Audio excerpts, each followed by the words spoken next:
एक सीधा सा सवाल है, लंका तो हनुमान जलाए थे, फिर राज तिलक में विभीषण को राम ने कौन सी लंका सौंपी, जली हुई या मरम्मत कराई हुई? जवाब उतना ही आसान है कि ताप पाकर सोना जलता नहीं बल्कि उसमें और निखार आता है।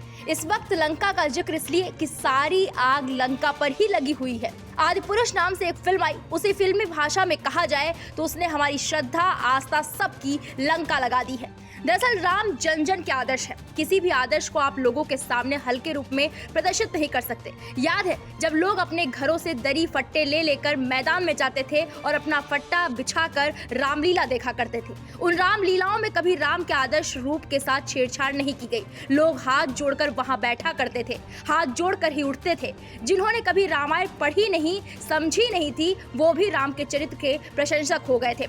आदिपुरुष के निर्माताओं, निर्देशकों, खासकर संवाद लेखकों ने भी रामानंद सागर जैसी ही अमरता चाही होगी, लेकिन ये उल्टी पड़ गई।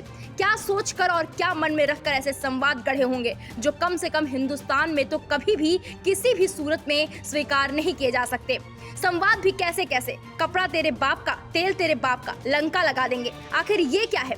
आप लोगों की भावना, उनकी आस्था का मजाक नहीं उड़ा सकते। उड़ाओगे तो वही होगा जो आज हो रहा है। इतना ही नहीं, धीरे धीरे इस फिल्म की कलई खुलकर सामने आने लगी। अब इस फिल्म का जो सीन सामने आया है उसने तो सारी हदें पार कर दी।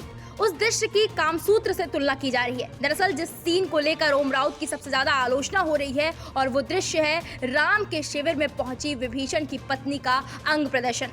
फिल्म के एक सीन में विभीषण की पत्नी बनी अभिनेत्री ने जिस कमरे के सामने पल्लू गिराकर उठाया, उसके चलते इस दृश्य की तुलना सोशल मीडिया पर लोग फिल्म कामसूत्र के दृश्य से कर रहे हैं। फिल्म में विभीषण की पत्नी सरमा का किरदार हिंदी सिनेमा में पहली बार काम कर रही मराठी अभिनेत्री तृप्ति ने निभाया है।